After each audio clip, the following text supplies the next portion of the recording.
इकट्ठा हुए हैं, हरियाणा के युवाओं के साथ जिस तरीके का अत्याचार भारतीय जनता पार्टी की सरकार कर रही है और जिस तरीके के भूल भुलैया में उनको चक्कर कटाए जा रहे हैं, उस विषय पर आज यहां हम बात करने के लिए इकट्ठा हुए हैं।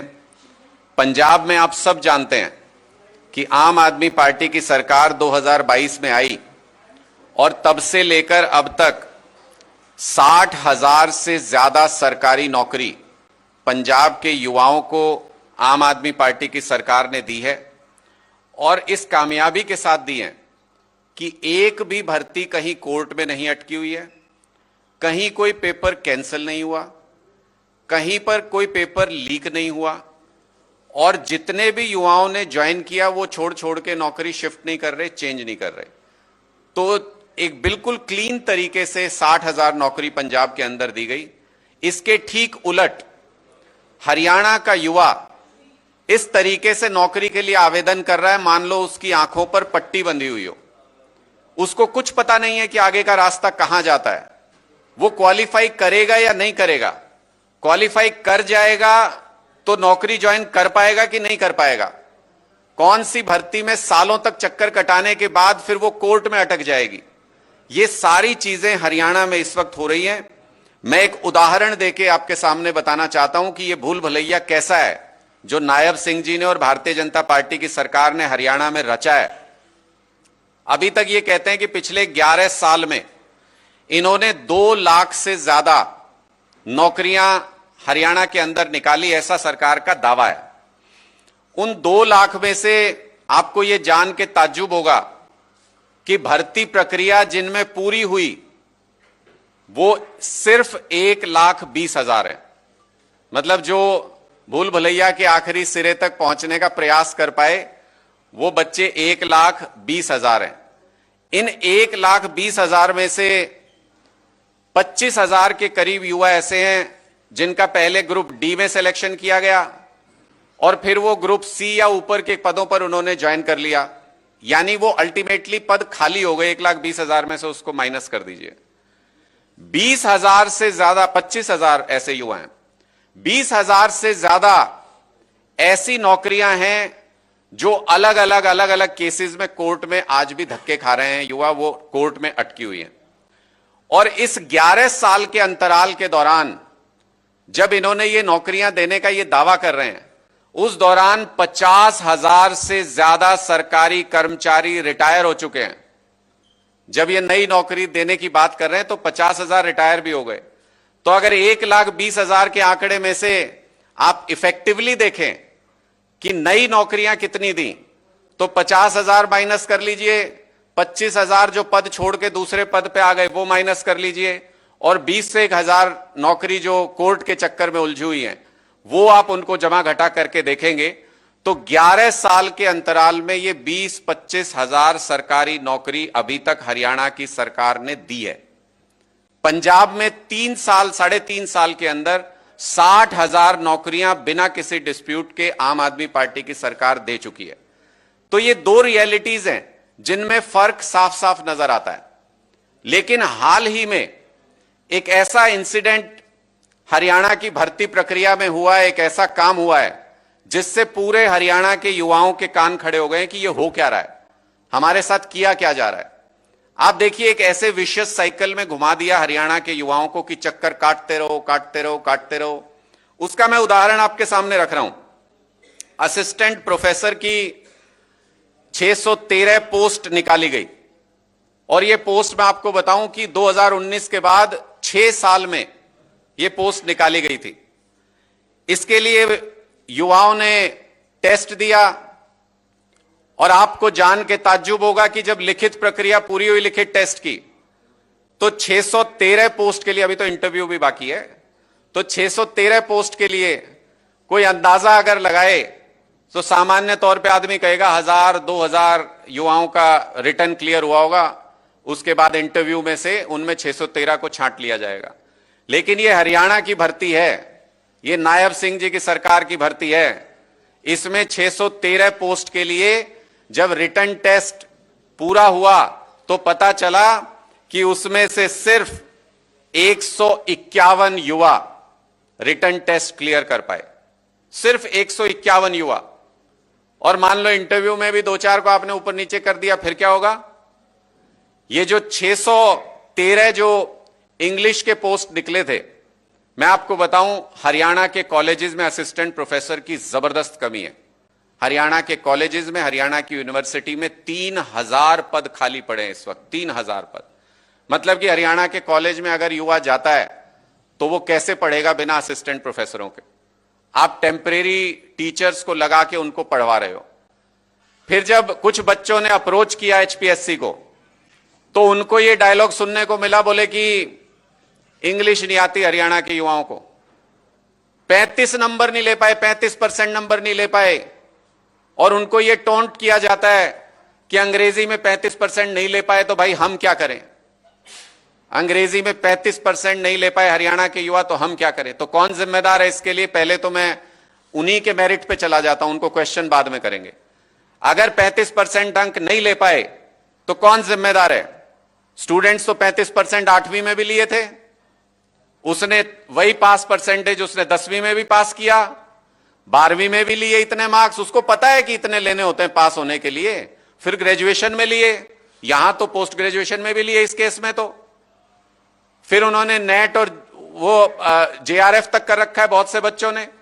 मैं आपकी हैरानी के लिए बता दूं कि जिनको ये कह रहे हैं अंग्रेजी नहीं आती, उसमें रैंक 1 वाले भी हैं, उसमें रैंक 2 वाले भी हैं, उसमें टॉप 10 रैंक में से 5 बच्चे हैं जिनको इन्होंने रिटर्न के सब्जेक्टिव में डिस्क्वालीफाई कर दिया। वो 35% नंबर नहीं ले पाए जिन्होंने प्री एग्जाम में 90% से ज्यादा अंक हासिल किए थे। मतलब सब्जेक्ट नॉलेज तो उनको है, 90% से ज्यादा अंक आ रहे हैं। और लिखना ना आता हो अंग्रेजी में, ऐसा तो हो नहीं सकता, क्योंकि 8वीं 10वीं 12वीं ग्रेजुएशन पोस्ट ग्रेजुएशन आप ही के कॉलेज यूनिवर्सिटी से किया हरियाणा के। या तो उन सारे कॉलेज यूनिवर्सिटी को बंद कर दीजिए, ताला लगवा दीजिए उनके ऊपर, या तो आप शिक्षा गलत दे रहे हैं वहां पे। और अगर वहां के पेपर पास करके जो कि सब्जेक्टिव होते हैं, बच्चा यहां तक पहुंचा है, कैसे संभव है कि वो 35% अंक न ले पाए? तो इसके पीछे एक सोची समझी सुनियोजित साजिश है। मैंने जो शुरू में आपको बताया कि 2 लाख का दावा करते हैं, प्रक्रिया 1,20,000 में पूरी हुई, वो इसीलिए था। ये इकलौती भर्ती ऐसी नहीं है जिसमें 613 पदों के अगेंस्ट इन्होंने सिर्फ 150 बच्चों को रिटर्न एग्जाम में पास किया। ऐसी बहुत सारी और भी भर्तियां हैं। अब आप इस विशेष साइकिल को समझिए। मान लो 150 के हिसाब से काउंट करें, मैं मान लेता हूं सबका इंटरव्यू क्लियर हो जाएगा, मेरी शुभकामनाएं इन बच्चों को। 150 के हिसाब से अगर आप काउंट करेंगे तो अंग्रेजी के शिक्षकों के पद हरियाणा के कॉलेजेस में कितने साल में भरेंगे? अंदाजा लगाइए। 6 साल में एक भर्ती निकालते हैं, 19 के बाद ये आई है 25 में, और 150 लोग इन्होंने सेलेक्ट किए। अंग्रेजी के असिस्टेंट प्रोफेसर के पद भरने में इनको 30 साल लग जाएंगे। 30 साल, 30 साल। और 30 साल के दौरान जो रिटायर होंगे वो अलग है, वो तो अभी हम उस चक्कर में घूम नहीं रहे हैं।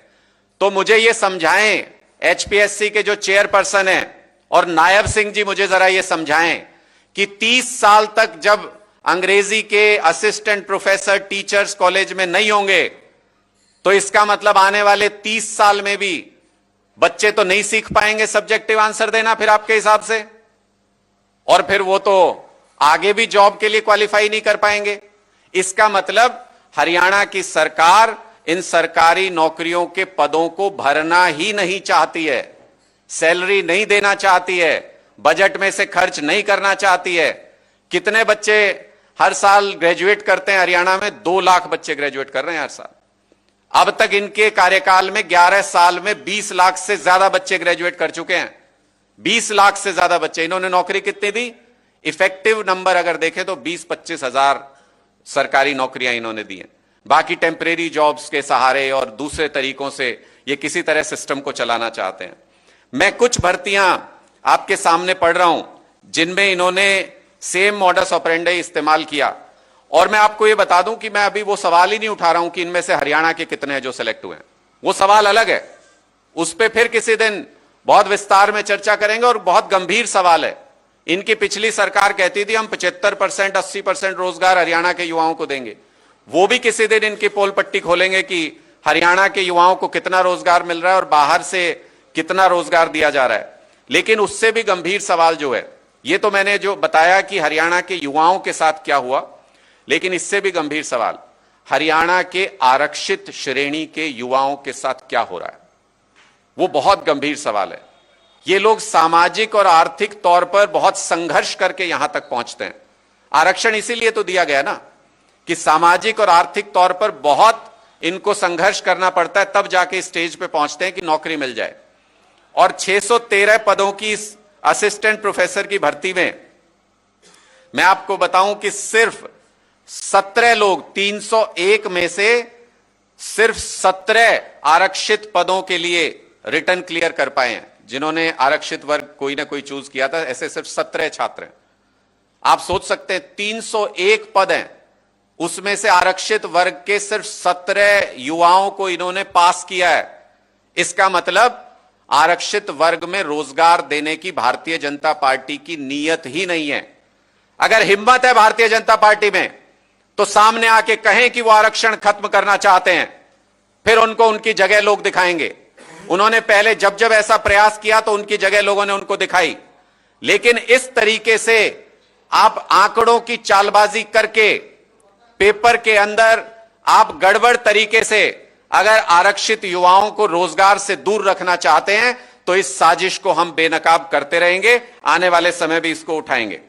एचसीएस का एग्जीक्यूटिव ब्रांच का जो पेपर हुआ था उसमें 100 पद थे, उसमें से 61 भरे और 39 खाली रह गए थे। इसी तरह से एडीओ एग्रीकल्चर में 600 पद थे, सिर्फ 50 भरे थे, 550 खाली रह गए थे। पीजीटी म्यूजिक में 80 पद थे, 25 भरे थे, 55 पद खाली रह गए। पीजीटी पॉलिटिकल साइंस में 287 पद थे, 192 भरे, 95 खाली रह गए। लेक्चरर इलेक्ट्रिकल के 61 पद थे, 40 भरे, 21 खाली रह गए। लेक्चरर कंप्यूटर इंजीनियरिंग के 44 पद थे, 34 भरे, 10 खाली रह गए। लेक्चरर इंस्ट्रूमेंट के 17 पद थे, 8 भरे, 9 खाली रह गए। और ये लिस्ट बहुत लंबी है, और भी बहुत सारे ऐसे पद हैं जिनमें जो भर्ती की कम से कम संख्या, ये पहले ही कम पोस्ट जारी करते हैं, उनको भी ये नहीं भर पाते हैं। तो इसलिए या तो इनको अपने सिस्टम को बदलना पड़ेगा, या फिर हरियाणा के युवाओं को स्पष्ट तौर पे बता दीजिए कि भारतीय जनता पार्टी की नीयत नहीं है हरियाणा के युवाओं को रोजगार देने की। इसके बाद मैं अपनी बात खत्म करूं उससे पहले एक सवाल आप लोगों के लिए भी है, क्योंकि मुझे पता नहीं चला, मैंने बहुत खंगाला। हो सकता है कि आप पत्रकार साथी आपको पता हो, सीईटी का रिजल्ट आया हाल ही में, सीईटी का अभी रिजल्ट आया है। कितने बच्चे पास हुए हैं उसमें? आप में से किसी को कोई आंकड़ा पता है? क्योंकि मुझे कहीं से नहीं मिला कोई ऑफिशियल आंकड़ा। सीईटी का एग्जाम हुआ, कॉमन एलिजिबिलिटी टेस्ट है, जिसके आधार पे आगे की चयन प्रक्रिया होनी है, नौकरियां दी जानी है। हरियाणा में मुख्यमंत्री नायब सिंह जी को भी खुली चुनौती है मेरी, अगर कहीं मिले आज तो पूछ लीजिएगा। अगर वो भी ये बता दें कि कितने बच्चे सीईटी के एग्जाम में पास हुए, उनको भी नहीं पता है। इसका मतलब कुछ तो दाल में काला है, कुछ तो गड़बड़ चल रही है। बच्चे पास कितने हुए ये तो हर एग्जाम में बताया जाता है कि 10 लाख बच्चे बैठे एग्जाम में, 5 पास हो गए उसमें से। पिछली बार इन्हीं आंकड़ों के आधार पर सवाल पूछा गया था कि सीईटी में 3 लाख बच्चे क्वालिफाइड हैं, आप नौकरी क्यों नहीं दे रहे हैं? इसलिए इस बार नायब सिंह जी की सरकार ने यह बताया ही नहीं कि कितने बच्चे सीईटी में क्वालिफाई कर गए। इसका मतलब जब ये इन पे तो तरह तरह के वोट चोरी के आरोप लगते हैं, वोट चोरी के आरोप जब इन पे लगते हैं तो अब नौकरी चोरी के आरोप नहीं लगेंगे। जब आपने ये बताया ही नहीं कि कितने बच्चे क्वालिफाई हुए, तो उसकी स्क्रूटनी कैसे होगी कि उनमें से कितने बच्चे आगे क्वालिफाई करेंगे? कितनों को आपने मौका दिया, कितनों को बुलाया? जिसको मन करेगा आप बुला लोगे। आप चिट्ठी लिखोगे कि आप 10 लोग आ जाओ, आपको नौकरी के लिए बुला रहे हैं हम। आप चिट्ठी लिखोगे आप 20 लोग आ जाओ, अगला एग्जाम आप दोगे। कैसे पता हमको कि कितने बच्चे पास हुए थे? तो इस तरीके की धांधली खुलेआम हरियाणा की नौकरियों के अंदर चल रही है। मनमाने तरीके से अपने कैडर को और अपने खास लोगों को सेटिस्फाई करने के लिए नौकरियों का दुरुपयोग किया जा रहा है, नौकरियां दी जा रही हैं। और जो एलिजिबल हरियाणा के बच्चे हैं, ये कहते हैं 35% अंक नहीं ले पाते हरियाणा के बच्चे। इनको शर्म आनी चाहिए। अगर मैं आंकड़े बता दूंगा तो ये जवाब नहीं दे पाएंगे। जो हमारे यूपीएससी का एग्जाम होता है केंद्र में, 2% पॉपुलेशन है हरियाणा की पूरे देश में, 2%। 6.5% बच्चे क्वालिफाई करते हैं यूपीएससी के एग्जाम में।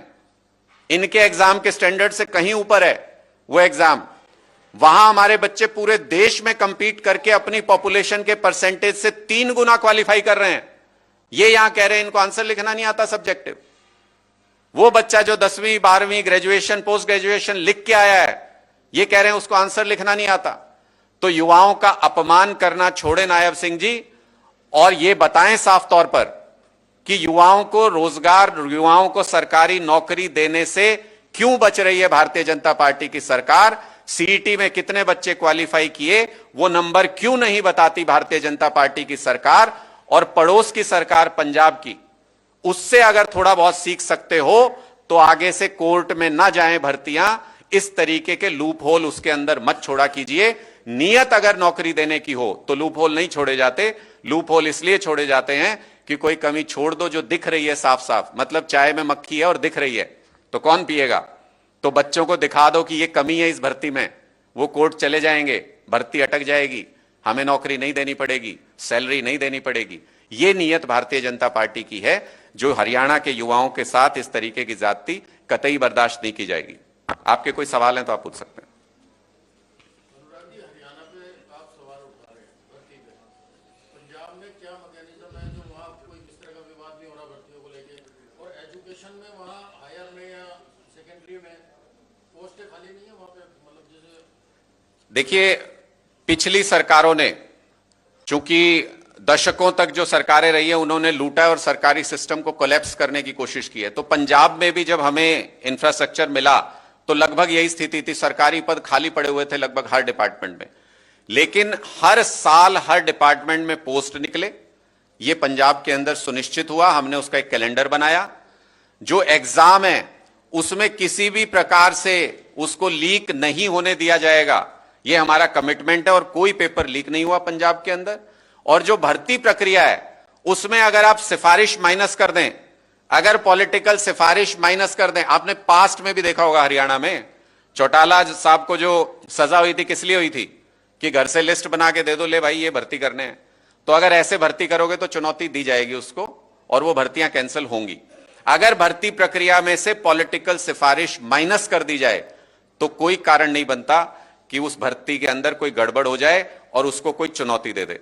इसलिए पंजाब की भर्ती प्रक्रिया अपने आप में इस बात का उदाहरण है कि कोई केस कोर्ट के अंदर, हमारे समय की जो भर्तियां निकाली गई वो कोई केस कोर्ट के अंदर पेंडिंग नहीं है और एक के बाद एक युवाओं को समयबद्ध तरीके से ज्वाइनिंग कराई जा रही है। यह अपने आप में एक रिकॉर्ड है, सिर्फ पंजाब में ही नहीं, हरियाणा की भी पास्ट की सारी सरकारों में, कि किसी ने 3 साल के रिकॉर्ड समय में 60,000 सरकारी नौकरी बिना किसी डिस्प्यूट के ज्वाइन कराई हो। यह पंजाब का एक रिकॉर्ड है। मैं इसलिए नायब सिंह जी को कह रहा हूं कि थोड़ा सा सीखिए और हरियाणा के युवाओं को भी मौका दीजिए। हरियाणा में बहुत प्रतिभा है, हरियाणा के युवा बहुत अच्छा काम कर सकते हैं, बहुत सक्षम है, बहुत तेज दिमाग है। उनको एक मौका देने की दरकार है जो बीजेपी सरकार देना नहीं चाहती।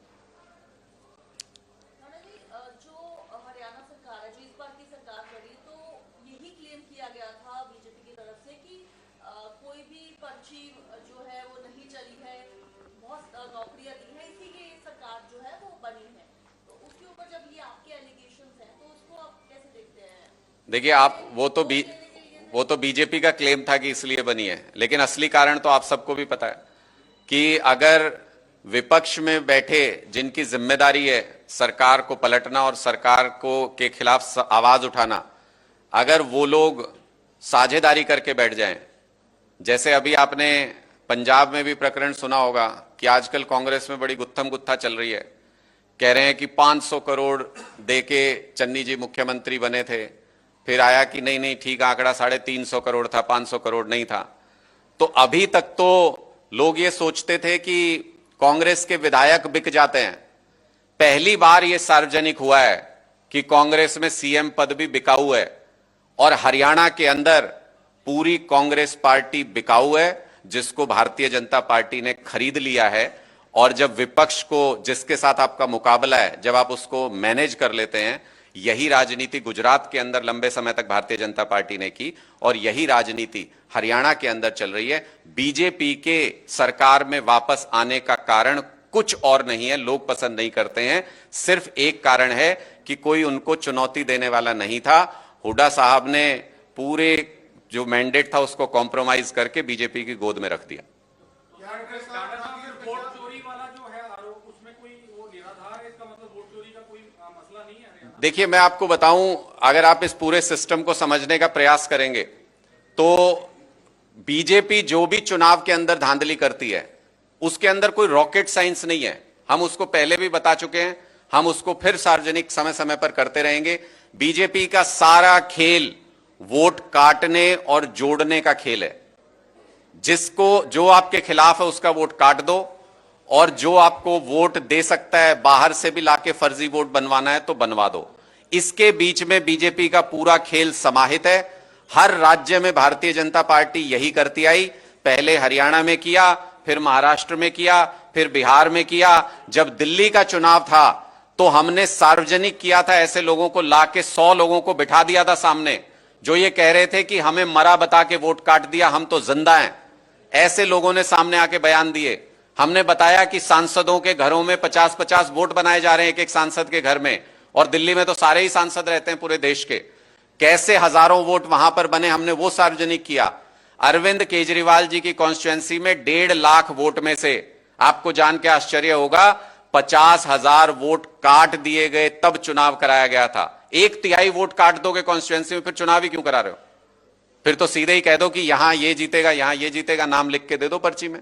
तो भारतीय जनता पार्टी का जो सारा खेल है वो सिर्फ और सिर्फ वोट काटने और बनाने का खेल है। उसी वोटर लिस्ट के आधार पे चुनाव होता है। जिस आधार पे चुनाव होता है, अगर वही मैनेज हो जाए तो फिर चुनाव तो मैनेज हो ही जाएगा।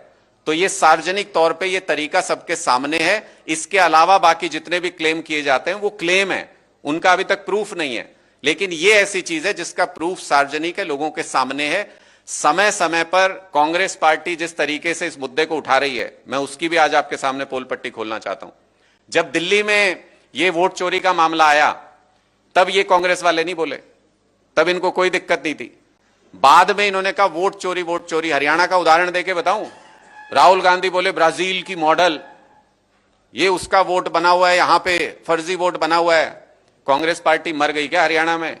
जाके वेरीफाई नहीं कर सकते थे उसको?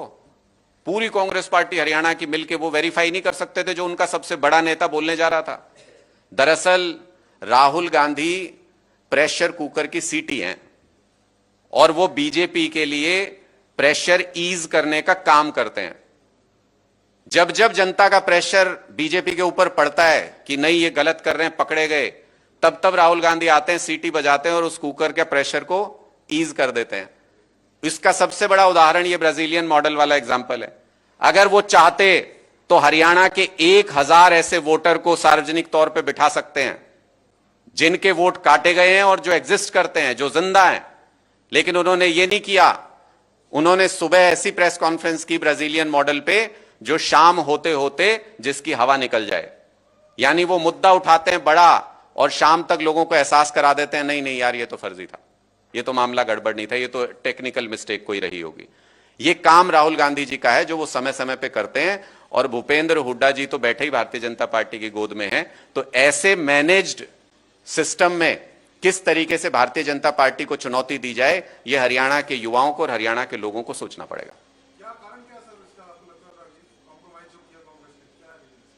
नहीं, देखिए सिंपल सा गिव एंड टेक है, ये तो क्विड प्रो को है सीधा सीधा। कांग्रेस को आज के दिन में ये मैंडेट दिया हुआ है भारतीय जनता पार्टी ने कि उसको बीजेपी को जिताना है, और बदले में बीजेपी ने कांग्रेस के लिए सुनिश्चित किया हुआ है कि ना राहुल गांधी जेल जाएंगे, ना सोनिया गांधी जी जेल जाएंगी, ना रॉबर्ट वाड्रा जेल जाएंगे, ना भूपेंद्र सिंह हुड्डा जेल जाएंगे। इनके यहां तो कभी रेड तक नहीं हुई, जबकि साफ स्पष्ट सबूत है इतने सारे मामलों में। कितनी कमेटियों की रिपोर्ट है। अरे कम से कम छापा तो मार के देखो, क्या पता नोटों की गड्डियां निकल आए, क्या पता प्रॉपर्टी के कागजात निकल आए।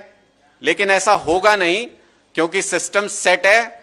1 साल तक एलओपी बने बिना जो एलओपी की कोठी में रह सकते हैं, तो वो बिना भारतीय जनता पार्टी की मंशा और बिना भारतीय जनता पार्टी की शय के नहीं रह सकते। यह पूरा हरियाणा धीरे धीरे समझ रहा है।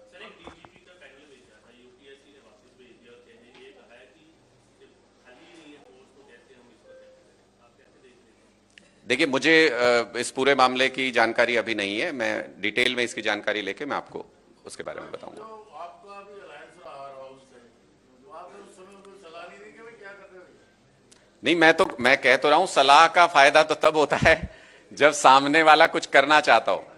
हरियाणा के अंदर यह अब स्पष्ट है कि कांग्रेस पार्टी, ऐसा नहीं कि कोई पॉलिटिकल तौर पे वो अलायंस टूटा हो। पॉलिटिकल टसल में कई बार अलायंस टूटते हैं कि इतनी नहीं इतनी सीटें, लेकिन मैं ये बहुत स्पष्ट कर दूं कि हरियाणा के अंदर सीटों को लेके किसी तरह का कोई टसल नहीं था। हरियाणा के अंदर कांग्रेस पार्टी अलायंस नहीं करना चाहती थी। भारतीय जनता पार्टी के इशारे पर हुड्डा साहब ने अलायंस नहीं होने दिया। इसमें किसी प्रकार की कोई दो राय नहीं है। 9 सीटें लोकसभा में हमें जब 1 सीट दे दी गई थी अलायंस में, तो 9 सीटें उसके हिसाब से हमारी बनती थी। हम किसी तरीके के भी एडामेंट मूड में नहीं थे। हमें बीजेपी को हराना था। हमने स्पष्ट कहा 9 नहीं 7, 7 नहीं 5, 5 नहीं 3।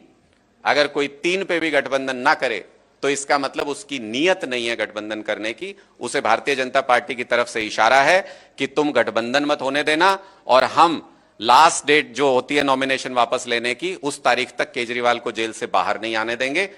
दोनों काम नहीं हुए, इसलिए हरियाणा के अंदर भारतीय जनता पार्टी की सरकार बनी। दोनों में से एक काम भी हो जाता तो यह सरकार बन नहीं सकती थी भारतीय जनता पार्टी। हरियाणा कांग्रेस के अलावा पंजाब कांग्रेस से रिलेटेड है, जो पंजाब कांग्रेस में चल रहा है ना, जो और सदस्यों का सस्पेंड कर दिया गया पार्टी की मेंबरशिप, और अब एक लीगल नोटिस भेजा है रंधावा ने, सुरेंद्र रंधावा ने, जो कुछ ये चल रहा है, इसको आप कैसे देखते हैं? आम आदमी पार्टी कैसे देखते हैं? देखिए, हमारा बहुत स्पष्ट मत है। हमने पहले भी ये कहा है कि अभी तक पूरे देश में ये सार्वजनिक था और अलग अलग स्टेट्स के अंदर ये प्रूव हुआ कि कांग्रेस के विधायक बिकाऊ हैं। वो बिक जाते हैं, भारतीय जनता पार्टी उनको खरीद लेती है और सरकार बना लेती है। अब पहली बार ये स्पष्ट हो गया है कांग्रेस के ही नेताओं के बयान से, हमने कुछ नहीं कहा उसमें, पहली बार ये स्पष्ट हो गया है कि कांग्रेस की सरकारों में सीएम की कुर्सी भी बिकाऊ है। और मैं इसको एक लाइन आगे और बढ़ाऊं तो आज के दिन में मार्केट में सबसे बड़ा खरीदार कौन है? किसके पास सबसे ज्यादा पैसा है? अगर कुर्सी बिकाऊ है तो क्या भारतीय जनता पार्टी उस कुर्सी को खरीद रही है? क्या भारतीय जनता पार्टी पैसे के दम पे कांग्रेस पार्टी की सरकारें चला रही है? यह सवाल भी देश के लोगों के मन में इस वक्त खड़ा हो गया है, क्योंकि बीजेपी के पास पैसे की कमी नहीं है और बीजेपी पैसे के दम पर कांग्रेस के जिस नेता को चाहे उसको कुर्सी दिला सकती है। ये इस रीसेंट एपिसोड से बिल्कुल स्पष्ट हो गया है। कांग्रेस के अंदर आपस की सर फुटव्वल की वजह से पहले बहुत छीछा लेदर होती थी, अब सीधे तौर पे यह स्पष्ट हो गया है कि उस सर फुटव्वल में नतीजा जो आता है वो अटैची के दम पे आता है, और अटैची के दम पे ही कर्नाटक में भी इस वक्त इनके यहां उथल पुथल चल रही है। वहां भी ये तौला जा रहा है कि किसके पास बड़ी अटैची है, कौन मुख्यमंत्री कर्नाटक का होगा। इसको लेकर भी कांग्रेस में उहापोह चल रही है, ये पूरा देश देख रहा है।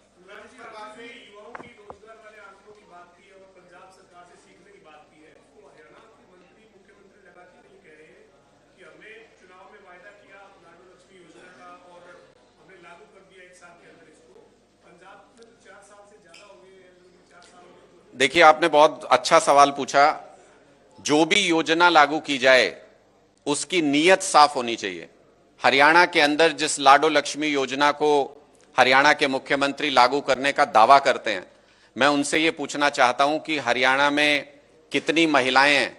अगर उनको आंकड़ा नहीं पता हो, उनके पास तो परिवार पहचान पत्र ये वो अब तो सारे सब कुछ है, अगर उनको आंकड़ा नहीं पता हो तो हम बता देते हैं।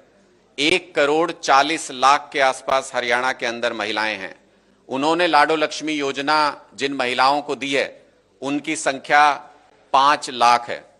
तो 1,40,00,000 का 5 लाख कितने प्रतिशत होता है, इसका अंदाजा आप लगा लीजिए। आम आदमी पार्टी अपनी योजनाओं में कभी भी इस तरीके का आंख पे पर्दा बांधने का काम नहीं करती। हम पंजाब के अंदर भी महिलाओं को 1,000 रुपए जो वादा किया था वो देंगे। और हर एक महिला को देंगे, उसके अंदर कैटेगराइजेशन नहीं करेंगे। हमने बिजली मुफ्त की तो सबकी की, हमने पानी मुफ्त किया सबका किया। हम जो भी योजना लाते हैं, अभी 10 लाख का इंश्योरेंस भी ला रहे हैं पंजाब के अंदर, सबके लिए ला रहे हैं। तो पूरा सबको मिलेगा, जितनी महिलाएं हैं। जैसे मैं आपको एक उदाहरण देके बता देता हूं कि पंजाब के अंदर अभी कुछ दिनों में पंजाब सरकार, उन्होंने अनाउंस भी कर दिया है, 10 लाख रुपए का हेल्थ इंश्योरेंस हर एक पंजाबी को, जितने भी पंजाब के अंदर लोग रहते हैं उनको दे रही है। तो उसके अंदर कोई महिला, कोई पुरुष, कोई गरीब, कोई अमीर नहीं है। जो भी पंजाब में रहता है सबको इस योजना का फायदा मिलेगा। आम आदमी पार्टी की सभी योजनाएं सभी वर्गों, सभी जातियों से ऊपर उठ करके हर व्यक्ति के लिए होती हैं। जब भी हम ये 1000 रुपए की योजना भी जल्द लागू करने वाले हैं, भगवंत मान जी इसके बारे में घोषणा भी कर चुके हैं, जब भी वो लागू होगी तो सबके लिए लागू होगी, ये स्पष्ट कहना चाहते हैं।